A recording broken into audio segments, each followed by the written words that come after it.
નમસ્કાર, સીધો સંવાદ સાથે હું છું જય શર્મા। આજે વાત કરીશું સજાતીય લગ્નેતર સંબંધોને લઈને। એક યુગલ જે સમલૈંગિક યુગલ હતું, જે સુપ્રીમ કોર્ટના દ્વાર ખખડાવે છે અને સુપ્રીમ કોર્ટ કેન્દ્ર સરકાર પાસે જવાબ માંગે છે અને કેન્દ્ર સરકાર તેને લઈને સોગંદનામું રજૂ કરે છે અને આ સોગંદનામાની અંદર અધિકારો અને સંસ્કૃતિ અને સાથે જ અનેક મુદ્દાઓ પર આ સોગંદનામું રજૂ કરવામાં આવે છે અને આ સોગંદનામામાં શું શું ચર્ચા કરવામાં આવી ને શું આવી શકે છે નિર્ણય, તે મુદ્દે ચર્ચા કરીશું સજાતીય લગ્નના વિવાદમાં।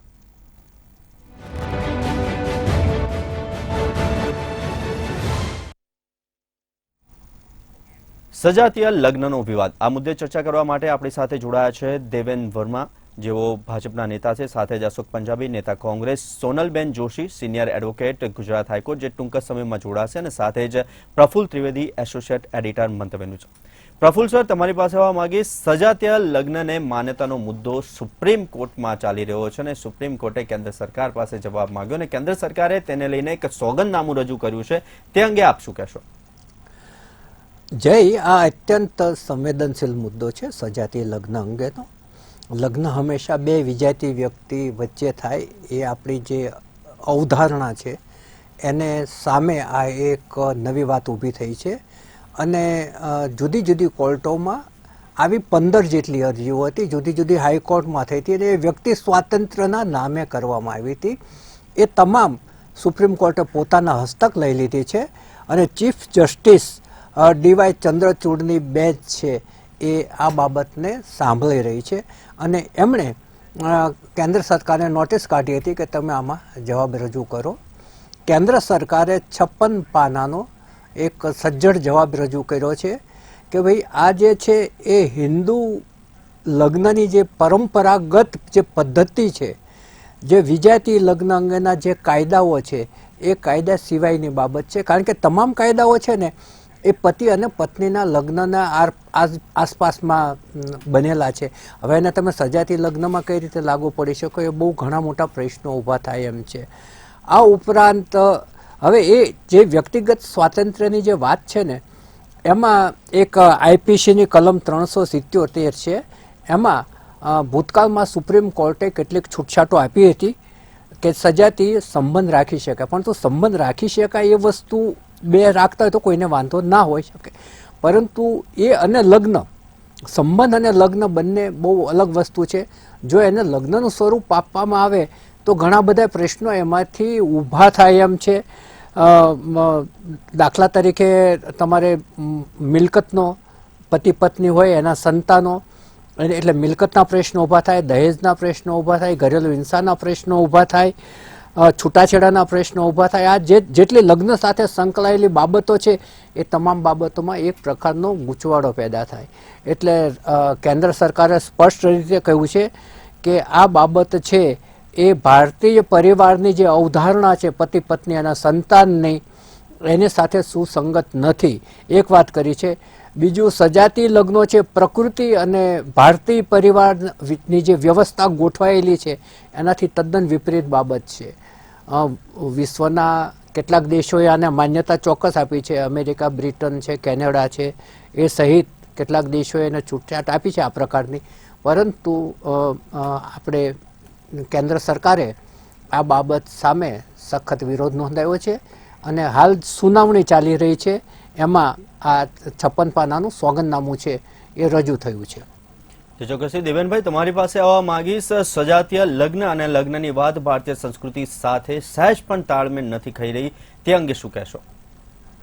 જી, હું આપને એ જ કહીશ કે જેમ સાહેબે કહ્યું તેમ કે 2018માં સજાતીય સંબંધને ડિક્રિમિનલાઇઝ કરવામાં આવ્યું હતું, બટ આપણા દરેક કાયદાઓમાં મેરેજ ઇન્સ્ટિટ્યુશનને એક બાયોલોજિકલ મેન અને એક બાયોલોજિકલ વુમન તરીકે જ ગણકારવામાં આવ્યો છે અને તેના લીધે થઈને પણ આ કાયદા અંતર્ગત એવા કેટલાય એક્ટ્સ છે આપણા ઇન્ડિયન કોન્સ્ટિટ્યુશનમાં જેને અફેક્ટ કરી શકે છે। જેમ સાહેબે કહ્યું તેમ એડોપ્શન એક્ટ છે, ડોમેસ્ટિક વાયોલન્સ છે, દહેજ, છૂટાછેડા, ભરડ પોષણ હત્યા, એટલે આવા કેટલાય પ્રકારના એક્ટ્સ છે જે આને આપણે કાયદાકીય કરવા જઈએ તો તેના લીધે અસર થઈ શકે એમ છે। તે હિસાબે આપણે ગવર્મેન્ટે એમનો પક્ષ રાખેલો જ છે ને હવે આ સુપ્રીમ કોર્ટે 5 જજોની બેન્ચ પણ નિમણૂક કરી છે. હવે જોઈએ આપણે આવનારા દિવસોમાં આઈ થિંક તેનું લાઈવ પ્રસારણ પણ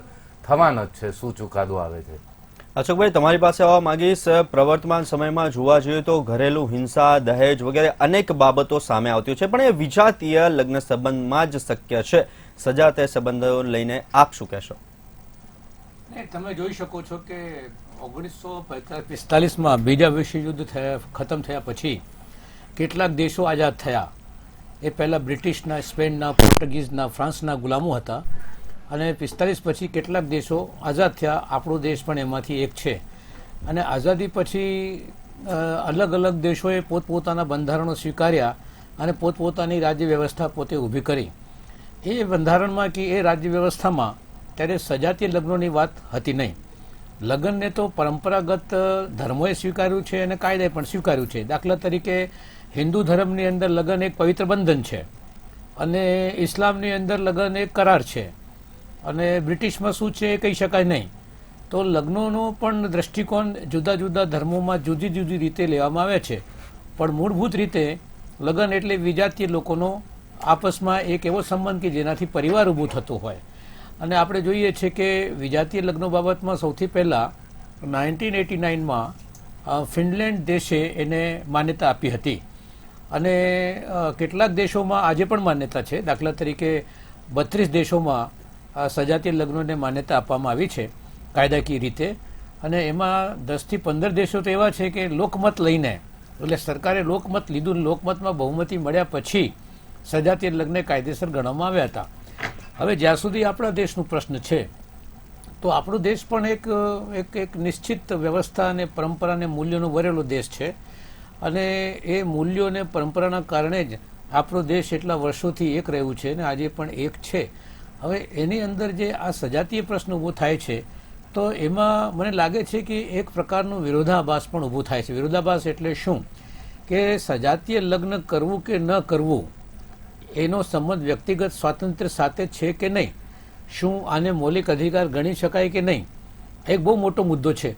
અને આપણે આપણા દેશમાં જો પ્રજામત લઈએ તો હું નિશ્ચિત રીતે માનું છું કે પ્રજામત એના વિરુદ્ધમાં જશે, કારણ કે આપણી દેશની પરંપરા, મૂલ્યો અને આપણે કહી શકીએ છીએ કે દરેક રીતે એક જુદા પ્રકારની છે, જેમાં કોઈ પણ સંજોગોમાં સજાતીય લગ્નોને માન્યતા આપવામાં આવશે નહીં. અત્યાર સુધીનો જે આપણા જે જન્મત છે આપણા દેશનું, જે પરંપરાગત જે છે મૂલ્યવાન છે.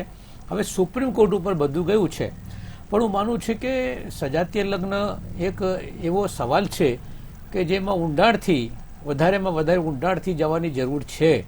એમાં ફક્ત પરંપરા અને મૂલ્યોને ધ્યાનમાં રાખીને જ આપણે વાત કરીએ તો શું આની અંદર આપણે વ્યક્તિગત સ્વાતંત્ર્યને નુકસાન કરીએ છીએ કે નથી કરતા, એ બહુ મોટો એક અભ્યાસનો વિષય છે.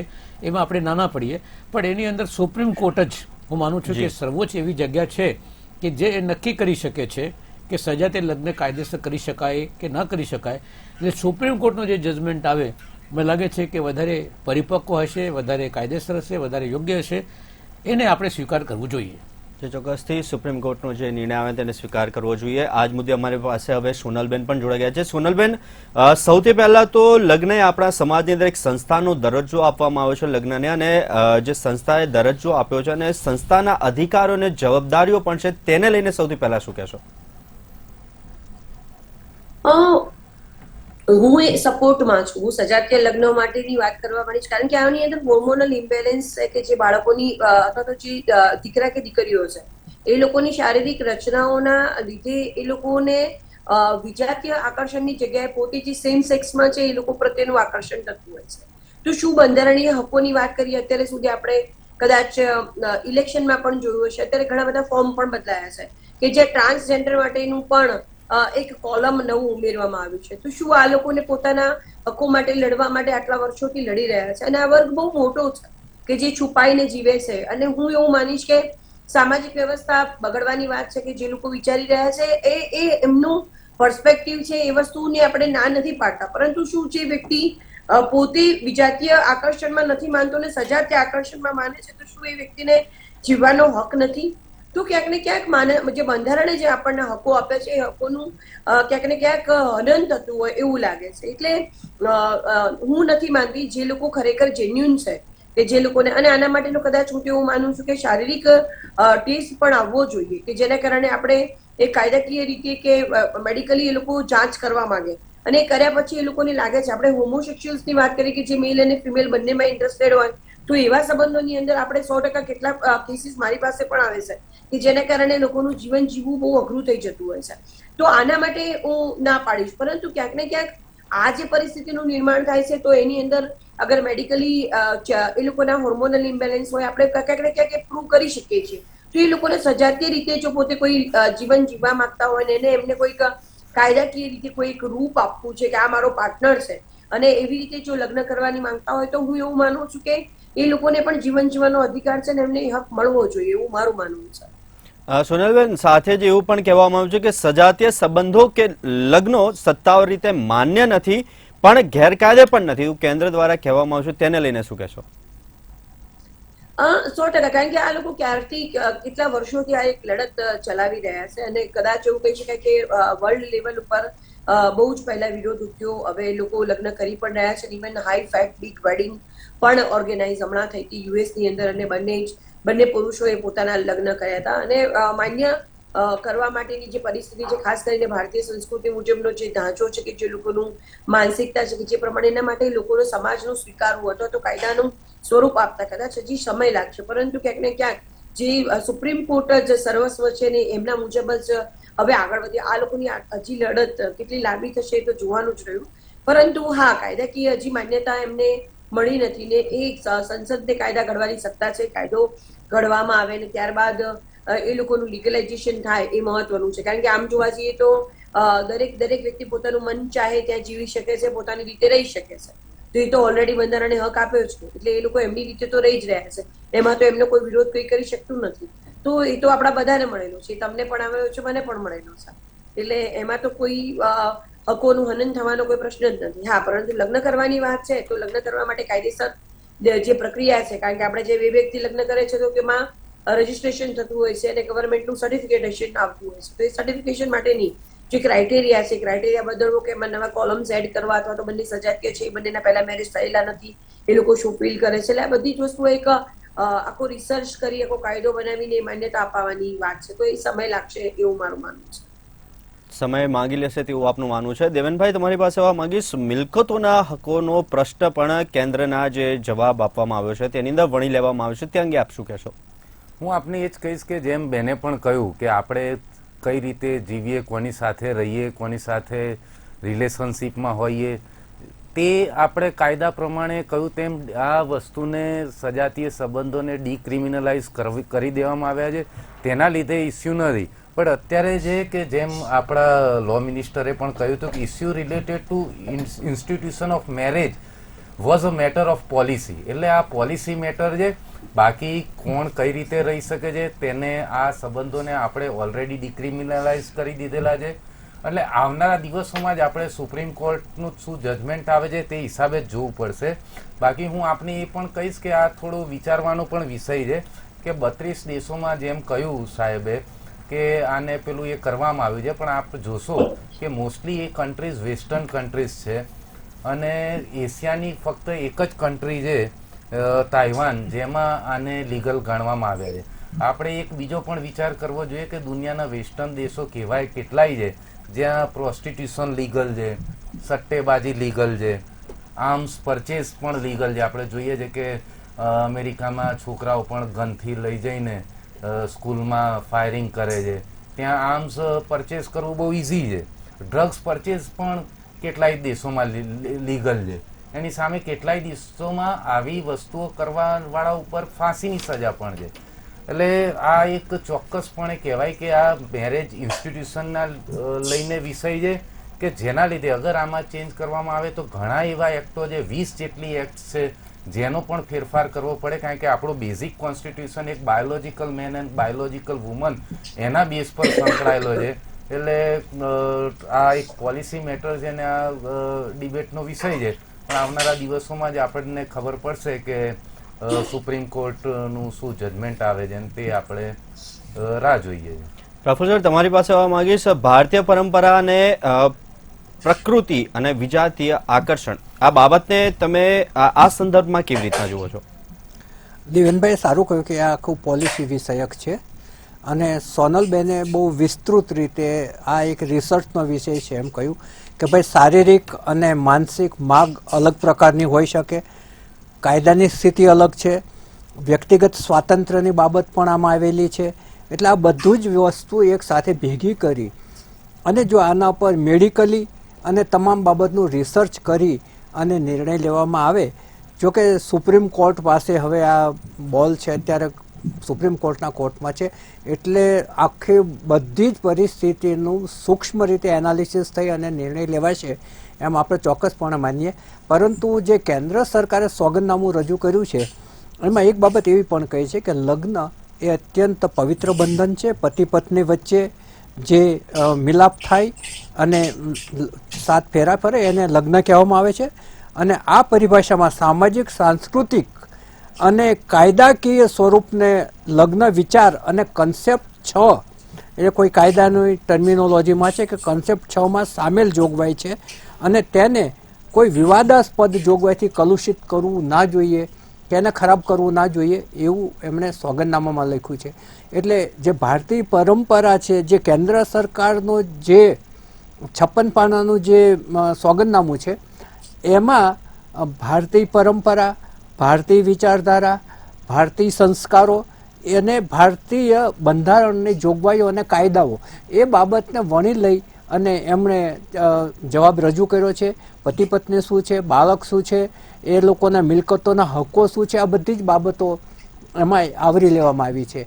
એટલે હવે સુપ્રીમ કોર્ટ છે એ શું જજમેન્ટ આપે છે, જજમેન્ટ આવે ત્યાં સુધી રાહ જોવી રહી. કેમ કે બંને પાસા તરફથી દલીલો રજૂ થઈ જ રહી છે. ત્યાં કોર્ટની અંદર પણ બંને પાસા તરફથી રજૂઆત થઈ છે અને એમના વિદ્વાનો એડવોકેટ છે એ પણ એમના વ્યક્તિગત સ્વાતંત્ર્ય ઉપર ભાર મૂકે છે કે અન્ય દેશોએ જો વ્યક્તિગત સ્વાતંત્ર્યને સ્વીકાર્યું હોય તો અહીંયા પણ સ્વીકારવું જોઈએ એવી પણ વાત છે. હવે આધુનિક જમાનામાં મેડિકલી જે કંઈ આ બધું અત્યારે હવે તો એના ટેસ્ટ કરીને બધું થઈ શકે છે મેડિકલ ટેસ્ટ દ્વારા. એટલે હવે આગળ શું થશે એ હવે સુપ્રીમ કોર્ટ કઈ દિશામાં જાય છે, શું આદેશ, શું હુકમ કરે છે એના પર આપણે જોવું રહ્યું. જે ચોક્કસથી અશોકભાઈ, તમારી પાસે આવવા માંગીશ. આ જે ઘટના બની રહી છે અને લગ્નને લઈને તેઓ કોર્ટ સુધી પહોંચ્યા છે, પણ તેની અસર સમાજ ઉપર શું પડી શકે છે? એ સમાજની જ સમસ્યા છે ને. આ સમાજ ઉપર અસર શું પડી શકે કે પછી સમાજની અસર આ માન્યતા પર શું પડી શકે? એકબીજા સાથે બધું સંકળાયેલું છે આ. અને જેમ મેં અગાઉ વાત કરી હતી કે ભારતીય સમાજમાં લગ્ન એક પવિત્ર બંધન કહેવાય. લગ્નની વાત આવે એટલે આખું પરિવાર એની અંદર સમાવિષ્ટ થાય છે. તો આ જે પરંપરા છે કેટલી હદ સુધી ટકી શકે છે કે નહીં આવતા દિવસોમાં, અમે એ પણ વાત આપણે કરી હતી કે બીજા વિશ્વયુદ્ધ પછી કેટલાક દેશોમાં આઝાદી આવી, સ્વતંત્રતા મળીને નવા બંધારણો આવ્યા. મોટાભાગે આપણે જોઈ શકો છો કે યુરોપમાં ને અમેરિકા અને એશિયામાં લગભગ પહેલા વિશ્વયુદ્ધ પછી જે સામાજિક વ્યવસ્થા હતી મોટાભાગે રૂઢિચુસ્ત હતી. યુરોપની અંદર ઔદ્યોગિક ક્રાંતિ આવ્યા પછી લોકતાંત્રિક વાતો ત્યાં ઊભી થઈ તો એમાં વ્યક્તિગત સ્વતંત્રતાને વધુ મહત્વ આપવામાં આવ્યું. અને આપણા દેશની આઝાદી પછી પણ જે મૌલિક અધિકાર છે એ મૌલિક અધિકારોના મહત્વ જે છે એમાં વ્યક્તિગત સ્વતંત્રતા સૌથી મોટું મહત્વનું છે. એટલે એ મૌલિક આધારનો મોટો પ્રશ્ન સુપ્રીમ કોર્ટ સામે ઊભું થાય છે કે શું આ મૌલિક અધિકારનું ભંગ થાય છે કે નથી થતું. અને એ પણ મેં વાત આપને કરી હતી કે લગભગ કેટલાક દેશોમાં જ્યારે કાયદો એનો નક્કી નથી કરી શક્યો, સરકાર નક્કી નથી કરી શકી તો જનમત પણ લેવામાં આવ્યું છે, લોકોનો અભિપ્રાય પણ લેવામાં આવ્યો છે. અને ઘણા દેશોમાં લોકોના અભિપ્રાય પછી સજાતીય લગ્નોને માન્યતા આપવામાં આવી છે. હવે આપણા દેશમાં શું થશે? જેમ અત્યારે આપણા કેટલાક લોકો એવું માનીને ચાલે છે કે આપણી દેશની પરંપરા જુદી છે અને આપણી દેશની માન્યતા અને મૂલ્યો અલગ છે, એની અંદર આને સંમતિ આપી શકાય નહીં. આ જ વાત યુરોપના દેશોમાં થતી હતી શરૂઆતના સમયમાં. પણ બીજા વિશ્વયુદ્ધ પછી જ્યારે વ્યક્તિગત સ્વતંત્રતાનું મહત્વ વધી ગયું અને મૌલિક અધિકારનું મહત્વ વધી ગયું અને ત્યાં પ્રગતિ થઈ અને વિજ્ઞાનનું મહત્વ વધી ગયું તો ત્યાં પણ માન્યતાઓ અને મૂલ્યો જે છે એ કમજોર પડતા ગયા અને વ્યક્તિગત સ્વાતંત્ર્ય મહત્વ થતું ગયું તો ત્યાં આ પ્રકારની વસ્તુ આવી છે. હવે આપણા દેશમાં કઈ સ્થિતિ છે અત્યારે, કઈ પરિસ્થિતિમાં છે ને કયા સ્તર ઉપર, કયા સ્ટેજ ઉપર આપણો દેશ છે એ કહી શકાય નહીં. એટલે મેં તમને જે શરૂમાં વાત કરી કે આમાં સૌથી મોટો સવાલ વ્યક્તિગત સ્વાતંત્ર્યતાનો સામેલ છે. અને સાથે સાથે જે કેન્દ્ર સરકારનું આ સમયે જે સ્ટેન્ડ છે કે એની અંદર ભારતના જે મૂલ્યો છે, આ વાત જે કેન્દ્ર સરકાર કરી રહી છે, તો એ સરકાર આમતોર ઉપર તો લોકોની જે માન્યતાઓ છે એનું પ્રતિબિંબ પૂરું પાડે છે, પણ વાસ્તવિકતા શું છે એ વાસ્તવિકતાનું નિર્ધારણ જે છે હું માનું છું કે ફક્ત સુપ્રીમ કોર્ટ જ કરી શકે છે. એટલે સુપ્રીમ કોર્ટમાં 18 તારીખ પછી સુનાવણી છે. હવે શું થાય છે, જો સુપ્રીમ કોર્ટ પણ જો નક્કી ન કરી શકે તો પછી છેલ્લે જે છે આ દેશમાં આમ પ્રજાનું લોકમત લેવું જોઈએ આ મુદ્દાઓ પર.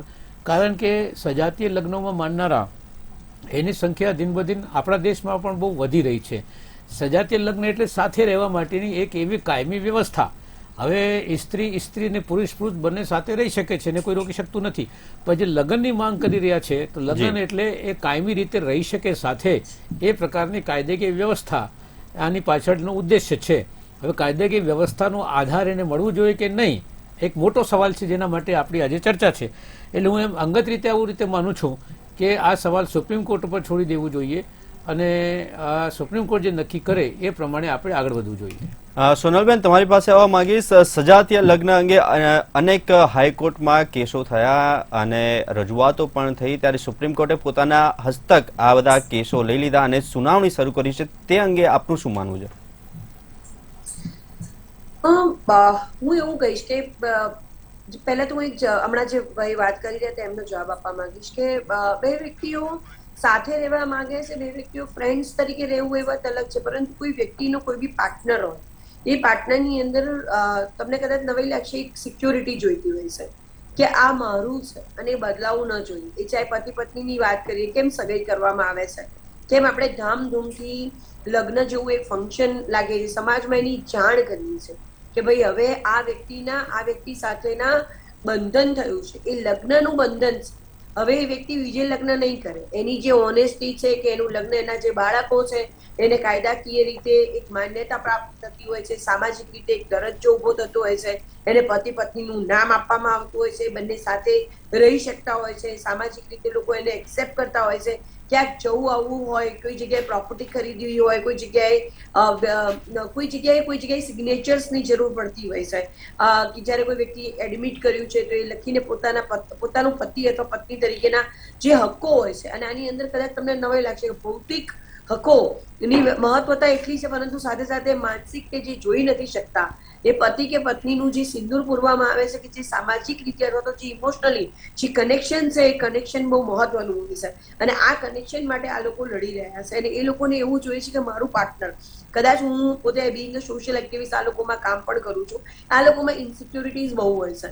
એ લોકોમાં પાર્ટનર જલ્દી બદલાઈ જતા હોય છે. તમે કદાચ જોતા હશો કે આપણે કોલેજની અંદર આપણા બાળકો હોય તો કોલેજની અંદર એમને ગર્લફ્રેન્ડ બોયફ્રેન્ડ બધું બદલાતું હોય છે, પરંતુ લગ્ન કર્યા બાદ પાર્ટનર્સ બદલવું તો એના માટેની એક ચોક્કસ પ્રક્રિયા છે કે એ લોકો એ પ્રક્રિયામાંથી પસાર થવું પડતું હોય છે, કોર્ટમાંથી ડિવોર્સ લેવા પડતા હોય છે, ત્યારબાદ જ એ બીજા લગ્ન કરી જતા હોય. તો એ લોકો પોતાને એક સિક્યોરિટી જોઈએ છે કે આ પાર્ટનર મારું છે, એ પાર્ટનર મારી સાથે રહેશે. એટલે એ ઇનસિક્યોરિટીમાંથી બહાર, કદાચ આ બહુ ભાવાત્મક મુદ્દો છે અને હું એ લોકોની જે ઇનસિક્યોરિટી છે અથવા તો રોજ બરોજ એ લોકો કેવી રીતની, મારી સાથે ઘણી વખત કાઉન્સેલિંગ માટે પણ આવા કેસીસ આવતા હોય છે કે એ લોકો એવું કહે છે કે મને એને ડમ્પ કરી દીધું, એ આગળ વધી ગયા, વિજે જતા રહ્યા, લગ્ન કર્યા હોત તો આવું થોડી કરત, અગર નોર્મલ હોત તો આવું થોડી થાત. આ બધા પણ પ્રશ્નો ઉદ્ભવતા હોય છે. એટલે ક્યાંક ને ક્યાંક હું એવું માનું કે બિંગ અ હ્યુમન થઈ અને શારીરિક માપદંડથી એક મેડિકલી રીતે ચેક કરવામાં આવે અને એ લોકોમાં ખરેખર એ લોકો અગર સજાતીય જ આકર્ષણ એમનામાં હોય તો એ લોકોને કાયદાકીય રીતે એમને હક મળવો જોઈએ. હું એમને